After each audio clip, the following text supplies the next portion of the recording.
ద్వారం నుండి బయటికి వచ్చిన వారికి ఒక పెద్ద గుడ్లగూబ ఎదురవుతుంది.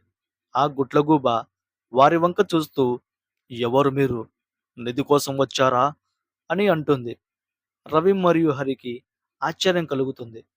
గుడ్లగూబ మాట్లాడమేంటి అని దాని వంక అలా చూస్తూ నిలబడిపోతారు. గుడ్లగూబ గట్టిగా అరుస్తూ, "మిమ్మల్నే అడిగేది. ఈ నిధిని సాధించడం అంత తేలిక కాదు" అని అంటుంది. రవి గుడ్లగూబను ఇలా అడుగుతాడు, "నువ్వు ఎవరు? నీకు మాట్లాడటం ఎలా తెలుసు?" అని.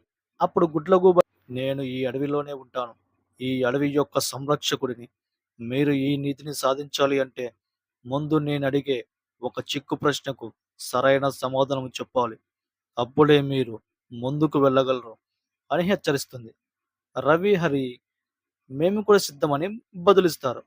గుడ్లగూబ మొదలు పెడుతూ, "నేను రెక్కలు లేకుండా ఎగురుతాను. నేను కళ్ళు లేకుండా ఏడుస్తాను.